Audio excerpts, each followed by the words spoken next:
So we continue our series through Galatians. This week, the title of our talk is The Labour of Love. I once heard of a preacher and a church leader who got so stressed out that before the Sunday service he would hide in a cupboard. If I named this guy, you'd probably recognise his name. He was a famous kind of church leader about a decade ago. It isn't a joke. It's not the beginning of a joke. It's true. It's ridiculous, but it's true.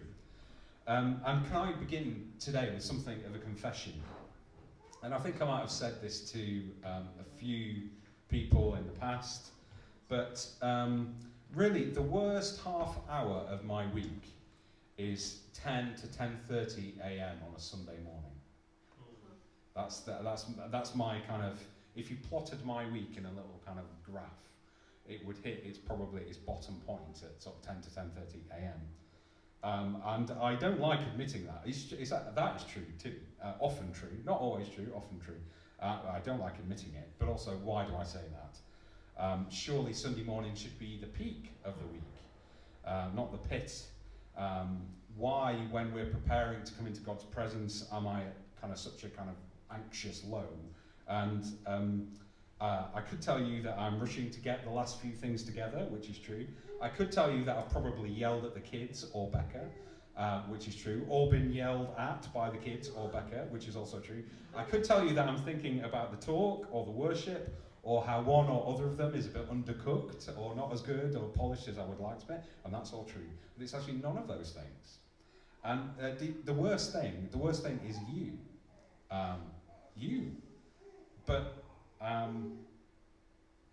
not how that sounds. Take myself out loud. Because I'm thinking about who's here and not here, and why they're not here, and how have we upset anybody? Have we bored people? Have we said or done something that somebody disagrees with theologically? Have we just been kind of bad at keeping in touch and keeping connected? And bad at caring and being pastors, you know, that image of pastors, it's of shepherds who keep sheep, and they know their sheep, and they know where they are, and they know where they should be to kind of find sustenance and good things, and all those things are in my mind, and it's not actually a very flattering thing, but I worry about you collectively, and that is a week by week thing, and it's actually not just on Sunday morning, but at more or less at any one time, if you kind of say, Paul, what are you worried about? I'd say, well, I haven't seen so-and-so in a while, and I'm kind of, I don't really know where and you know, how do I, and all that kind of anxious nonsense. And above and beyond all that, there's the question, are we doing what Becca and I, are we doing what God is calling us to do for this community, for the community beyond it? And you know, all of us, when we, even when we know what God is calling us to do, we probably always struggle with a sense of, well, I know that God has called me to do this, but I'm actually doing it well. So all of those things are on my mind at 10 to 10:30 on a Sunday morning. In Hebrews 13, verse 17, it says to a church, have confidence in your leaders and submit to their authority. And that should, I don't know, does that make you want to giggle? Are you gonna submit to my authority today? That's biblically, of course, what you should do. But actually, I don't want to talk about it. We can talk about that another time if you like. Then it says, because they watch over you as those who must give an account. And that terrifies me. It terrifies me because I know that one day, all pastors, all church leaders, all people who have a kind of spiritual care for others and care for the souls of others, they will have to give an account for what they've done. And that is a thing, isn't it? So pastors, I would say, are vulnerable to and accountable to those they serve. Actually, we kind of think that, traditionally my view would have been that pastors and people, actually even in kind of secular roles of or authority, you know, they're the kind of lucky people, or they're the kind of qualified people, or the people that have the best of it, if you like. But now I know that there is another kind of other side to the coin, which is that pastors, I think, are actually vulnerable to in a particular way to those that they serve. And there is, of course, a paradox, and it's only right that I'd speak about the paradox, because when you become part of a church, when you are a person that really commits to it and to the people in it, that is both a potentially transformative act, but that is also a very vulnerable thing to do. You become vulnerable to those around you, and you also become vulnerable to the leaders in a way. So there's a kind of mutual vulnerability. And but it is in the presence of others that we are formed in the likeness of Christ, which is what we're about to read about today. It is in the presence of others that we are formed in the likeness of Christ. That never happens when you're on your own, generally speaking, as a rule. It never happens when you're kind of just trying to plough through life on your own. You never find yourselves in the kind of relationships where people are kind of encouraging you when you need it, or people are challenging you when you need it. You never find that if you try and do it on your own. So the paradox is that a leader is kind of vulnerable to the people he leads, or he or she leads, but those that are led are vulnerable to bad leadership, to misguided leadership, to insensitive leadership, to selfish leadership, and all of that can be incredibly damaging. And while pastors might be in some way vulnerable to their community, in other ways the community is vulnerable to the pastor. So why am I talking about this? Not actually today because I feel in any way discouraged or harmed, or particularly have that kind of half-hour feeling. I must come up with a name for it, the kind of 10 o'clock funk or something like that. But we're talking about that because Paul was dealing with exactly with this tension when he writes to the Galatians. They were being harmed by false leadership, and Paul was suffering from bad followership, if you can put it like that. But within this struggle, and within the struggle that we're about to read about today, I believe that there is an invitation for us, that we are invited, while we look at the kind of the potential, but also the problems of community and of Christian community. There's an invitation to us to be part of healthy Christian community, and that's what we're going to speak about. So, I'm reading today from Galatians chapter 4. Verses 12 to 20, but I'll start at verse 8 just to kind of thread into Paul's argument, which we are, of course, right in the middle of a long argument, so we need to kind of thread ourselves back into it.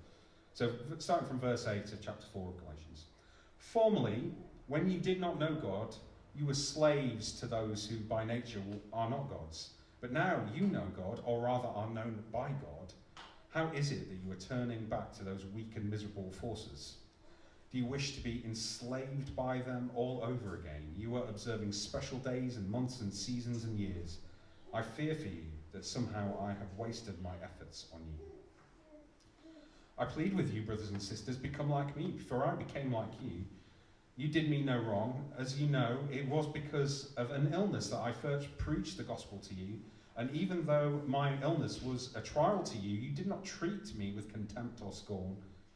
Instead, you welcomed me as if I were an angel of God, as if I were Christ Jesus himself. Where then is your blessing of me now? I can testify that if you could have done so, you would have torn out your eyes and given them to me. Have I now become your enemy by telling you the truth? These people are zealous to win you over, but for no good. What they want is to alienate you from us, so that you have zeal for them. It's fine to be zealous, provided the purpose is good, and to be so always, not just when I am with you. My dear children, for whom I am again in the pains of childbirth until Christ is formed in you, how I wish I could be with you now and change my tone, because I am perplexed about you. This is the word of the Lord. So, the usual recap. What is the occasion for Paul's writing? So, Paul is writing to a group of churches, the Apostle Paul, writing to a group of churches that came into being as a result of one of his missionary trips. Why is he writing to them? He's been followed around by a group that go to these new Christian communities and tell them that they have to do something beyond what they have already done, which is receive Jesus and begin to follow him and worship him and seek his Spirit and live in the Spirit and all that. They needed something more. They must observe the Torah. They must become effectively Torah observant Jews. And remember, at this point in time, the Christian community and the Jewish community were basically the same thing. Many early Christians were Jews that had recognized Jesus as the Jewish Messiah.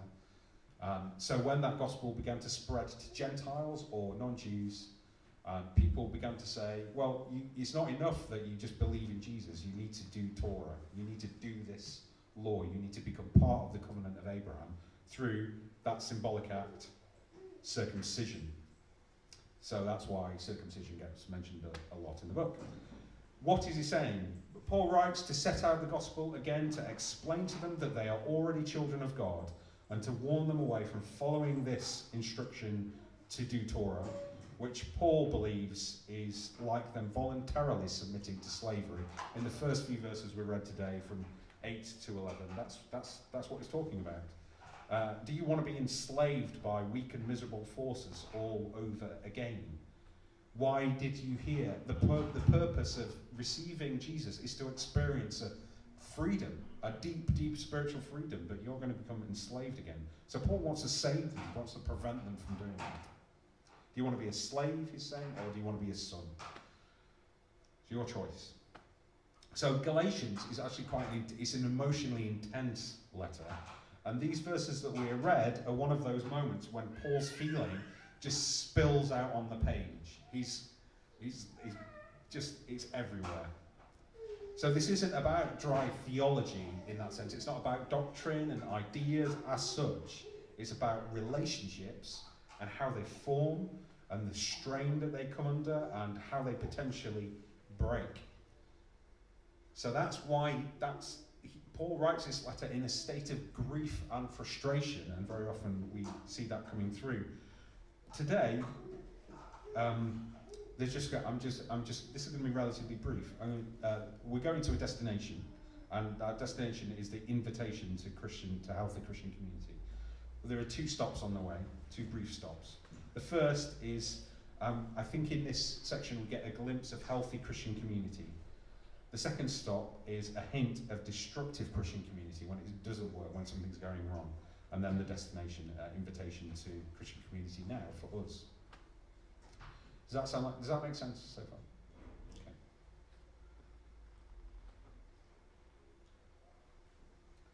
So the first thing is this glimpse of healthy Christian community. And I think if you had to sum it up, if you had to give it one word, or one kind of compound word here, healthy Christian community, I mean, it could be many things, and we could preach a whole series on what the church should be, and actually we've done that.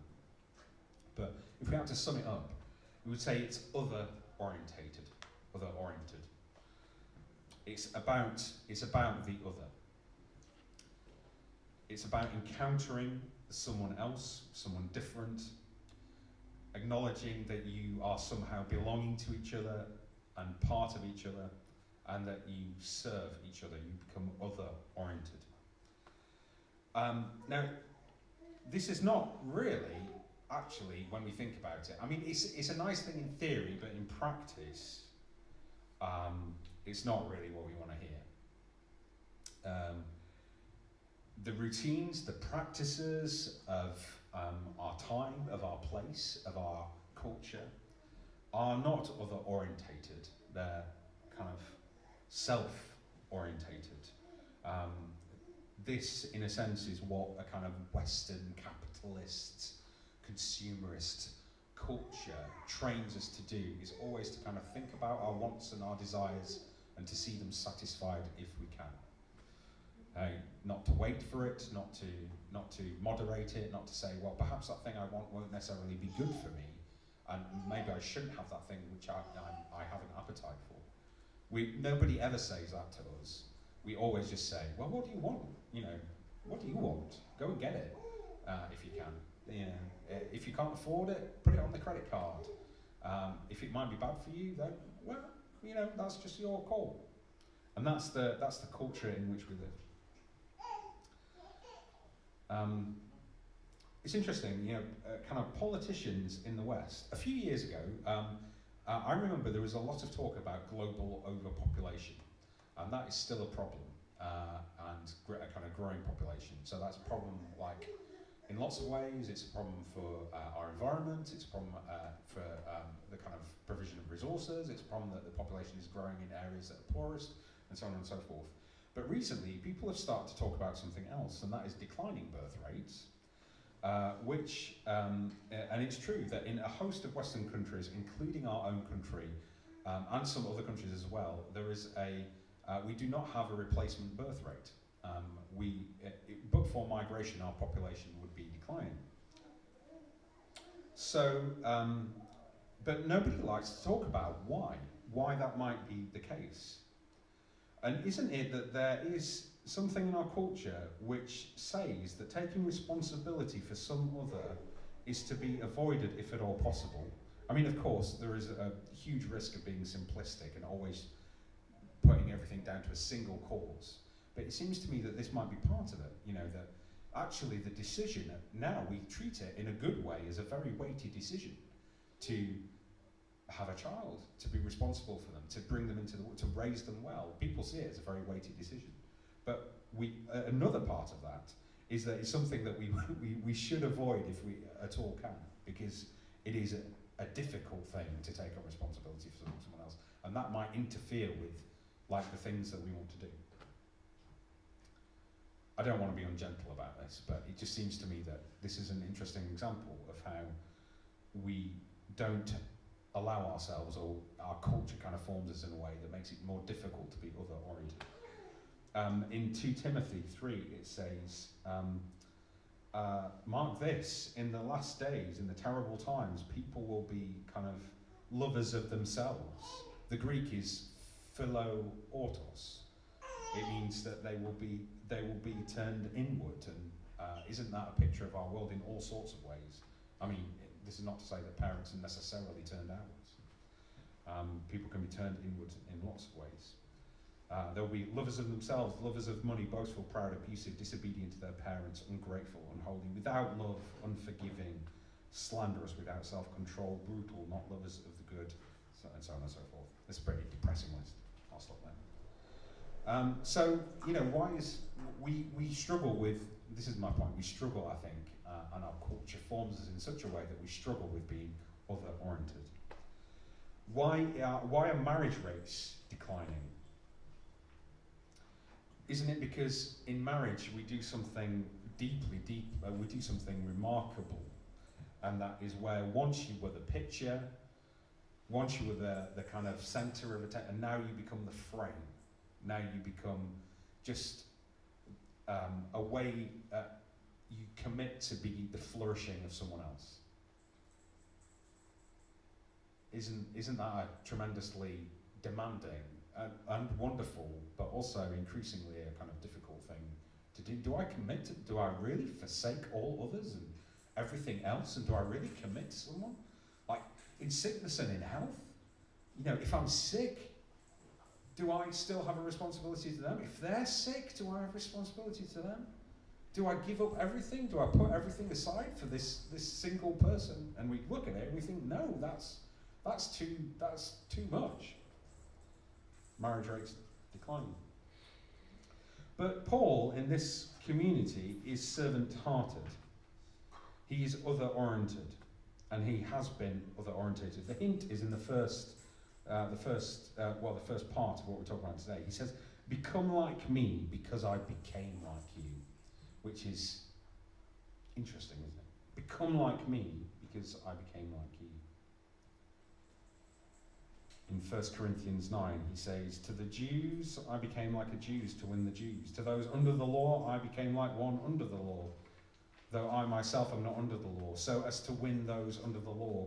To those not having the law I became like one not having the law, though I am not free from God's law, but I am under Christ's law, so as to win those not having the law. To the weak I became weak to win the weak. I have become all things to all people, so that by all possible means I might save some." There is a way of reading those verses like, right, that's a bit manipulative. manipulative. He's kind of like trying to kind of deceive people, but I don't think Paul is being manipulative or deceptive. He's seeking to model the way of Jesus. And what he's saying is, I go to people where they're at. I go to them where they're at. I fit myself around their ultimate spiritual needs. I go to them.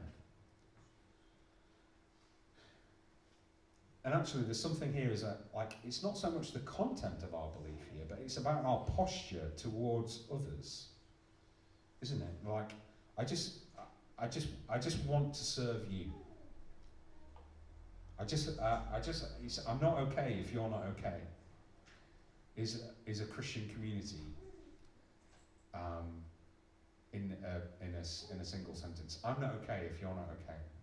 We're part of a body. If this is what Paul says, if one part of the body is injured, then all the other parts. I mean, is there any part of you when you stub your toe that does not go, ah? It's a whole body reaction. The whole of you is in pain. You know it's the toe that hurts, but every other part is somehow sharing in that. So Paul models exactly this, because ultimately, isn't Christianity kind of incarnational? That is the whole point. That is what Jesus, that is the thing, isn't it? That is the core. That Jesus comes and lives our lives with us, the Son of God. In the words of Philippians, empties himself and becomes as nothing for our sake. And in the Gospel of John, for God so loved the world that he gave his one and only Son, that whoever believes in him shall not perish but have eternal life. It is that is the epitome of being oriented towards the other, because that's the Christology at the heart of how Paul kind of is. He just says, what I am, I leave aside. Whatever I am, I leave aside for the sake of the other. Paul gives up his status as a kind of Jew. You know, there are parts of Scripture where he says, you know, I'm all over that stuff. I'm like from the tribe of Benjamin. I've got a great pedigree in learning. You know, I'm about as Jewish can be. But I leave it aside for the sake of others. And then he drags around the Mediterranean world, making tents and preaching the gospel to Jew and Gentile alike. He puts himself aside and does his best to adapt and adopt their lives. He's so other-orientated. I became like you. Nothing about me is kind of fixed. I just, like, all of that is second order. But then, he also says, become like me, because I became like you. And what I think there's a kind of circular thing going on here. What does Paul mean? He's saying, I yielded up my status for your sake. I did my best to take on the character of Jesus and to suffer on your behalf.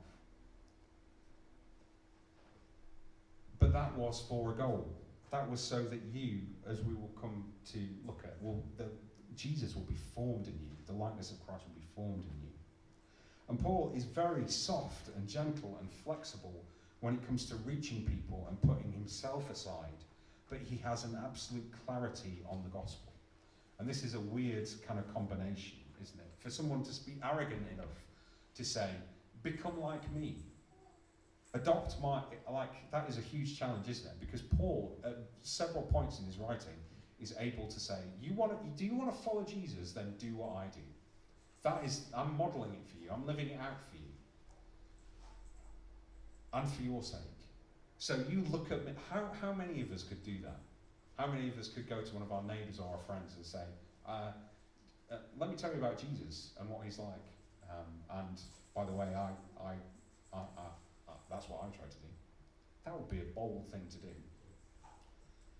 But I think that is Paul's intent. That's certainly his intent for himself.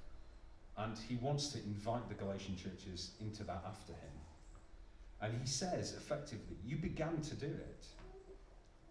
You began to do that because you were so gentle to me. You were so kind to me. I was a burden on you. I was ill. But you didn't reject me. You didn't push me away. You didn't say, oh no, we can't deal with you. We've got too much on. you welcomed me and you received me and you trusted me. That weird image that he uses of saying, you guys, we were so together that you would have torn your eyes out and given them to me. You would have torn your... What a weird thing to say. We just don't know what that means, by the way. None of the commentators can quite agree. Some people think that the illness that Paul was suffering from was an eye disease. And that he's saying, like, you know how ill I was and what was going on, and you would, if you could have, you would have torn your eyes out and given them to me. Or it could just be an idiom, you know, like when you say, I'd give my right arm for such and such a thing. Or it could mean, like, they trusted Paul to show them the way. They didn't need their eyes anymore. They trusted him so much that they would just let him guide. But the point is that they were beginning to do this stuff, and he grieves what has been lost. I say, I was ill, I invested in you, but you welcomed me. That's an interesting thing in itself, that when Paul was ill, what did he do? He said, I need a couple of months to convalesce and then I'll carry on with my journey. As Paul was with them, even when he was ill, he was preaching them the gospel, and they responded in kind. And now he's calling for them to do the same thing. I gave to you. I gave so much, and you gave so much back. And now, but something's happened with this healthy community is somehow broken.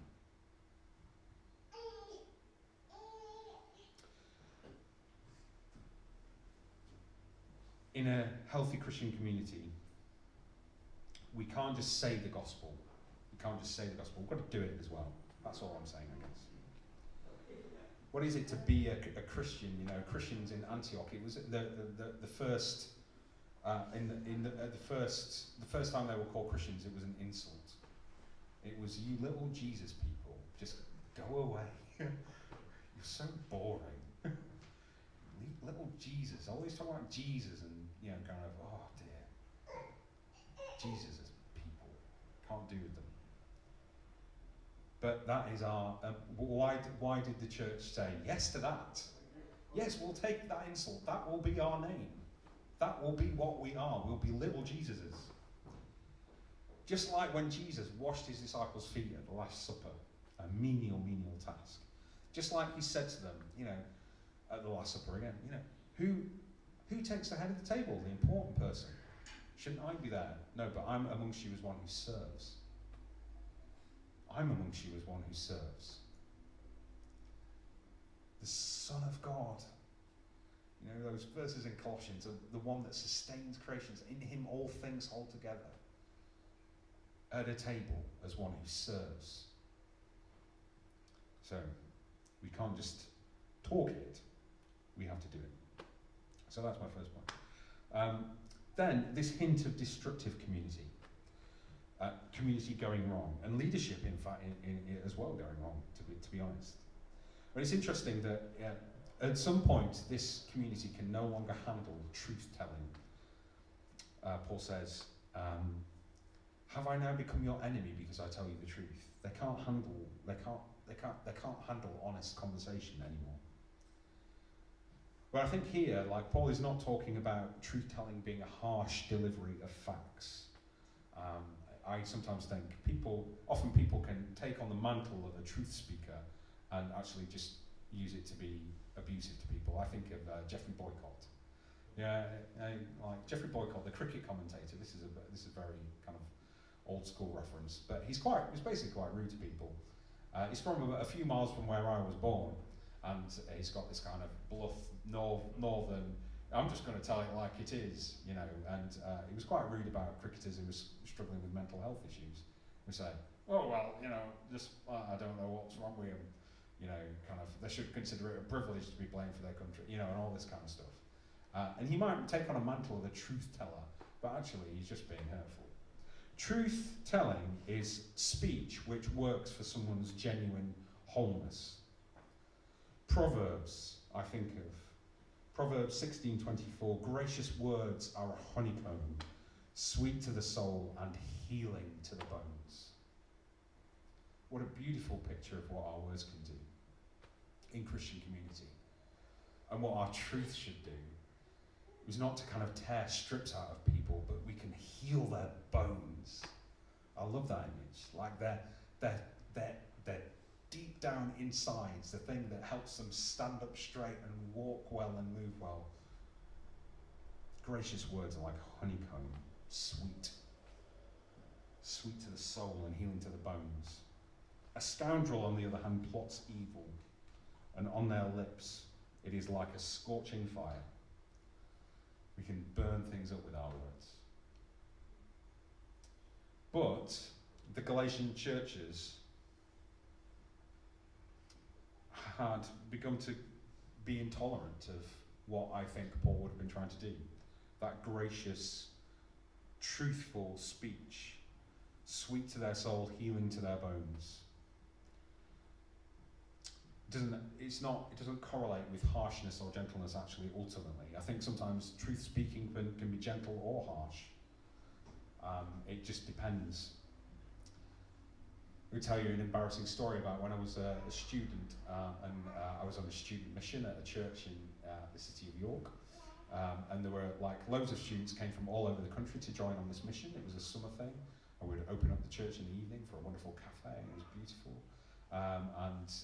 We would go out on the streets doing kind of sort of street evangelism, basically, and cleaning people's toilets and all sorts of crazy stuff that Christians do.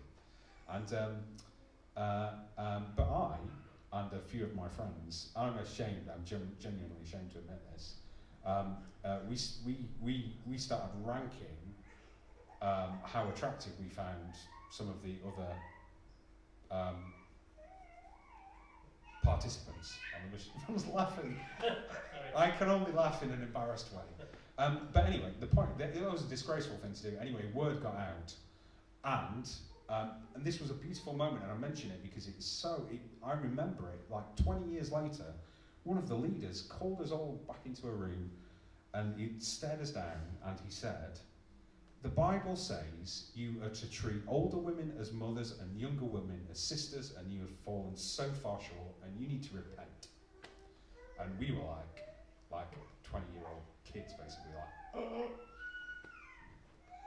But it was a kind of truth, and it was kind of healing to my bones in a way. It was sweet to my soul, even though the words were harsh. It was sweet to my soul, because there was something there that I wasn't getting anywhere else. It was kind of a straight plumb line that I could just say, no, absolutely you're right, and I can see now how the wall is built all wonky. Sorry, that's a terrible metaphor. But Paul's efforts to speak truthfully to the Galatian church have now set him at odds with the community. And it seems like for them, there seems to be things that are just more important than truth. So we have this circumcision party, this group of people that have come in, and it seems they have some influence, whether it's kind of formal leadership or not. They want to divide the Galatians from Paul. They're kind of briefing. They're saying, okay, that Paul stuff is fine as far as it goes, but it's just not enough. It's just not enough. And you guys need clarity. You need to know that you need to follow the law. But it's interesting. They're not motivated for their concern by the Galatians. They're not other-oriented. They're motivated by their own status. Paul says, they're trying to separate me from you. They want you to be zealous for them. That's what they want. They want to build their movement. And you Galatians, you're just a means to an end. Don't you see that they're kind of using you? They just want to build their thing. They just want to build their empire. And when that happens, and it happens often in the church, it is broken community. When the people who are part of it become a means to an end.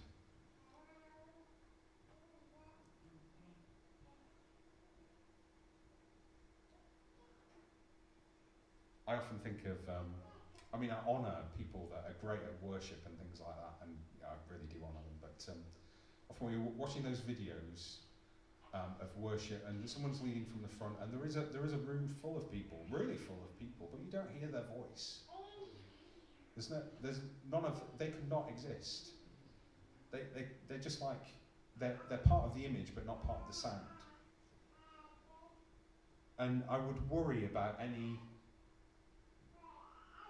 community where the people have just become a means to some end, like some presentational end, some end that's the kind of part of the heart of the mind or the leader. These people need to do this way so that I can build a reputation or whatever it is. So there is firstly a picture of healthy community, then a hint at destructive community, and finally an invitation to community. Paul says, I'm in the pains of childbirth until Christ is formed in you. And this is really the centre of it, the centre of our verses today, and a compelling picture of what church can be. It is a bit of a mess of a metaphor, actually. Like Paul is giving birth to somebody, but it's not him. It's not his likeness in the end that's formed in them, but the likeness of Christ. But this is in complete distinction to the other guys. You know, Paul isn't passionate about what he can get from them, but what can be put in them. They are the end. They are the goal. They're not the means to the end. They're not a way of getting someone or getting something else or getting, whatever it may be. They are the end. And the end is that Christ is formed in them.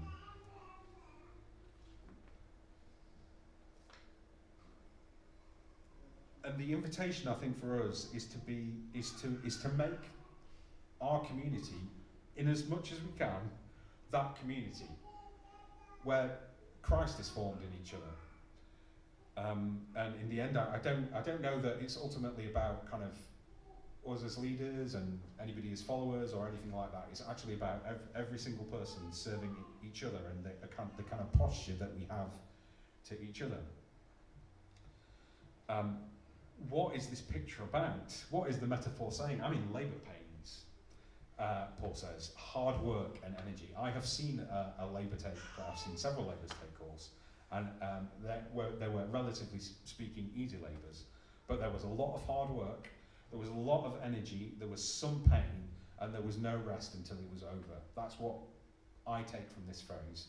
And Paul is saying, I will pour all my energy, I will pour in hard work, I will pour in energy, I will pour in prayer, I will pour in pain, and I will not be at ease until Christ is formed in you.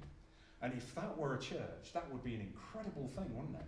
We say, where we're not commenting on the kind of superficial things, like, oh, the teaching is a superficial thing, or worship, they're not superficial things, or kids work, they're all good things. But they're not the first thing on our mind, but we'll say, about this church, what I say is that people go here and they go there and the likeness of Christ is formed in them. And that is the hope and the vision, that actually not that I don't know what being a great church is apart from this. Apart from we somehow help each other and encourage each other and move towards the likeness of Christ being formed in each other. And to never be at ease until that work is done. Never say, okay, I think we've done enough now, I think we should just leave it. And for that also to be possible. And for the whole game not to be about let's build a community of, it's that kind of ark of salvation idea that's going to float away in the flood. But the point is, save people, get them on the boat. When they die, they'll go to heaven. That's not what Paul really cares about in this passage, at least. He wants something for them now. He wants that the likeness of Christ is formed in them. He say, I will labour like a woman in labour until it happens. Okay, I've got to the end of what I've written. It feels like a bit of a cliff edge. I wonder if you would stand with me. If you can.